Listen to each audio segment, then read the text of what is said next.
Sean Payton's smart. He looks at that and is like, what am I doing here? I got a mess of a quarterback room. I got Taysom Hill. I got Jameis Winston.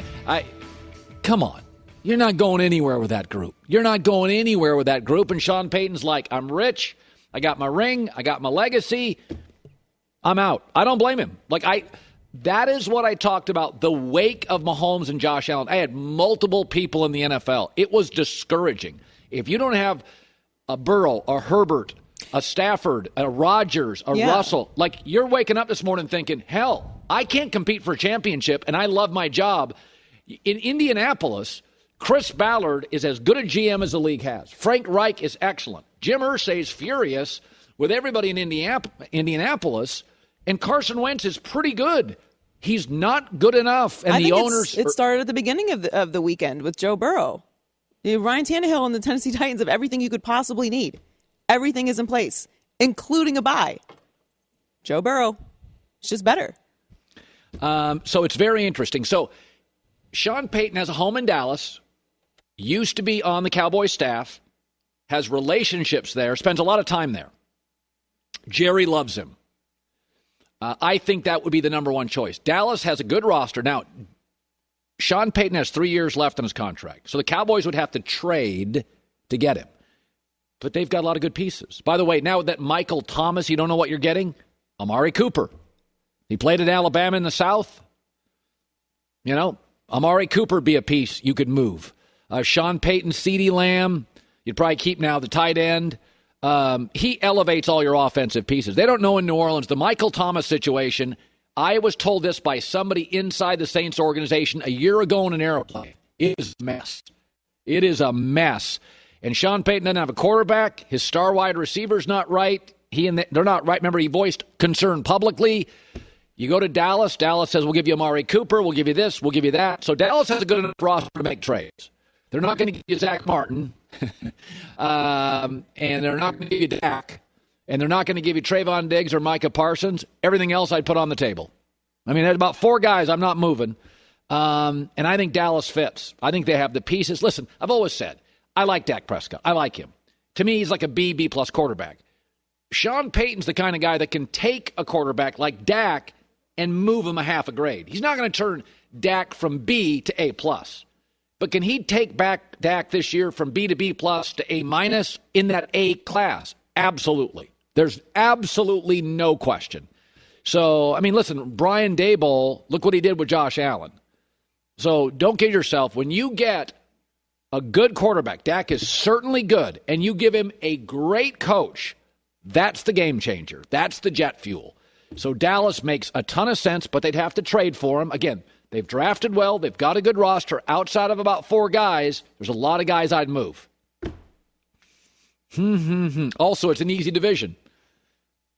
I mean, seriously, Sean's go. I got Brady for 2 more years with my quarterbacks, or I go into this division and it's Daniel Jones. That division's that's a pretty attractive space. So now some could say the Seahawks, but it sounds like Pete Carroll and John Snyder are arm in arm, so that's not going to be available. I think I'll be honest with you. I think the Raiders' job is interesting. So here, remember, Mark Davis, owner of the Raiders, he likes splashy hires. Sean Payton is splashy.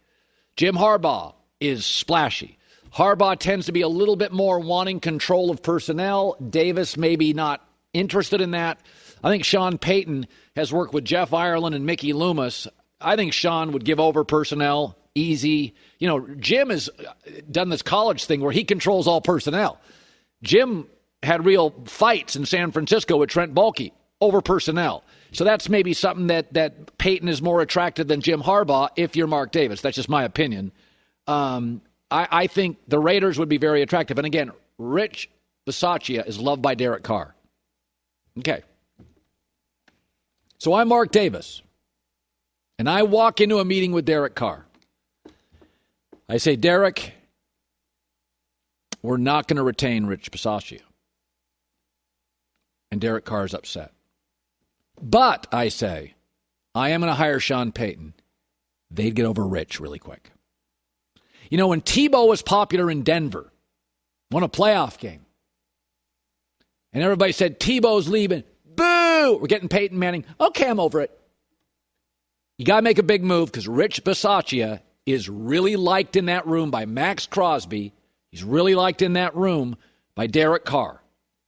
You better go big if you don't give it to Rich.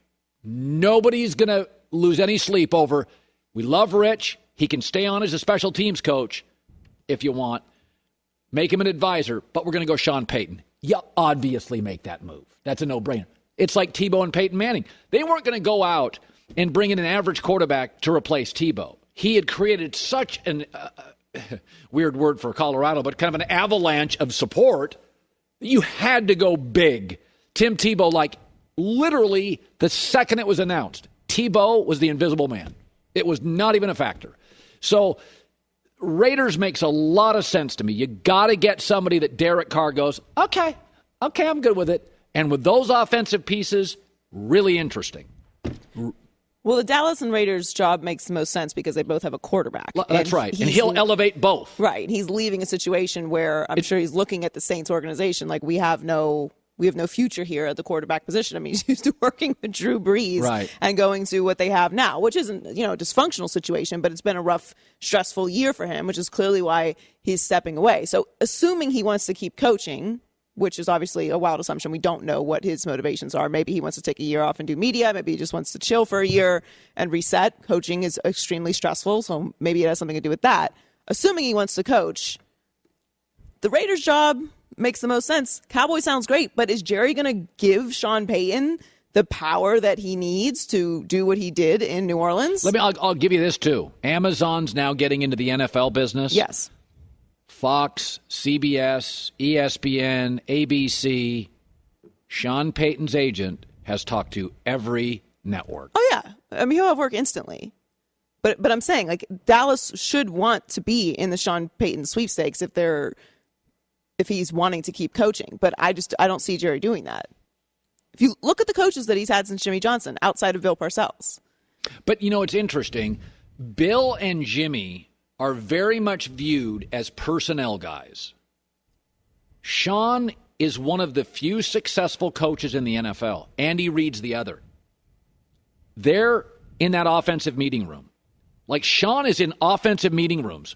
A lot of there's a term in the NFL called walk-around guys. Right. Many of your great coaches in the NFL, Jimmy was a walk-around guy. If you ever watch NFL films, Jimmy's walking unit to unit. All right, guys, he's just tweaking. Jimmy was the great tweaker, but he was known as a personnel guy. Jimmy knew his personnel. That's his strength. Parcells' strength, personnel. Belichick's strength is not personnel. It's not. There's a lot of things Bill's great at. I don't think he's whiffed in a lot of draft picks. I don't love Belichick's eye for personnel. He's whiffed a lot.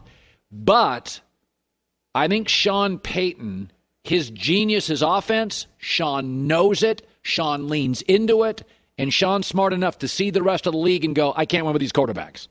And so I don't think Sean would go in and try to usurp Stephen Jones' power. I do not think so. I really don't. Now, that's my opinion. I'm going to make some calls today on this, but I think Sean would go in and just say, I got the offense. Dan Quinn, you stay with the defense. I coached against you. You know what you're doing. We were in the same division. You beat me sometimes. Atlanta and New Orleans have gone back and forth. No, I mean, Dan Quinn and Sean Payton would be, hello. You're talking home field. Yeah, you can't do better than that. God, football's great. Again, what did we just talk about in the last hour? Stories. This is a great story. Dak finally gets his kingmaker. Sean Payton, biggest brand. I mean, it's, and I'll tell you something. I have, Joy and I both talk about this all the time. I tend to be somebody, I get bored sometimes after 7-10 years, whatever, and I move, and it's just my personality, whatever. And it's not that Sean Payton is bored with New Orleans, but he's really gone through a lot there. Yeah. Hurricane Katrina. New Orleans has dealt with some natural crises that are a lot, and they've handled them very well. But maybe it's just like, I feel like I've given everything I have to the franchise. I just want a deep breath, and I want to do over a little bit. I would totally get it. You can look up his age. I think he's like 57, 58, not old. I don't think he's in his 60s. And he's happily married. Maybe he's newly married. Maybe his wife's like, you know what, I want to be... He's 58. Okay, he's got He's got minimum 10 years to coach. I think he's given everything to New Orleans, everything. I think it's time. And I've said this before with Aaron Rodgers. I really believe this. I think Aaron will stay. But if Aaron had the right and he could move, quarterbacks get trapped. He doesn't have a no veto, no trade clause. I think the Aaron Green Bay story is over. I think it's less interesting. I think Aaron needs a new start. But they're not going to trade him. And that's one thing I don't like about the NFL. Star quarterbacks can get trapped. And I wouldn't say Aaron is trapped in Green Bay because they're so well run. They're very, very smart franchise. But I do feel like that Green Bay story is like, it's just time. Well, Sean Payton's just saying, I think personally, it's just time. Now, he's got 3 years left, and Aaron's got years left. And so you have to trade Sean Payton. So, and I do think, I really honestly think, for Sean Payton, it's time for something new. The Saints story, it's a lot. You got a Super Bowl. The Aaron story, it's a lot. But it's much harder to move Aaron than it is Sean Payton. He's just going to say, I'm just leaving and just do what you got to do. But I think it's time. I think it's the right move. Well, it's also very hard to move on from a Hall of Fame quarterback. That's difficult to do. It's going to be, I think Tomlin is an amazing coach, but like the Steelers have to now reinvent themselves post Ben Roethlisberger. Bill Belichick is trying to do this post Tom Brady. It's not that their careers are over, but this is a new chapter, and it's extremely difficult. I said after last year, the Cam year for Belichick, I said on the air, if I was Belichick, looking at the change of the league, I would have taken the Chargers job and had Justin Herbert. I do not think any of those college quarterbacks like Mac Jones to me is, you have to overcome way too much. You have a deficit to Josh Allen twice a year. What if Miami gets Deshaun Watson? That's 4 times a year. You're not even close at quarterback. That's what Sean Payton's maybe doing. I said, if I was Belichick, and maybe he's too old to do this, I looked at the world, I would have said, Chargers had an opening. They got rid of Anthony Lynn. I would have said, and I trust Tom Telesco, the GM, to get pieces. I would have taken the Chargers job. I think Sean Payton's doing that. He's looking around the league going, okay, I'm watching Mahomes and Allen. I'm watching Burrow. Okay, I am out of the championship window with my current Saint quarterbacks.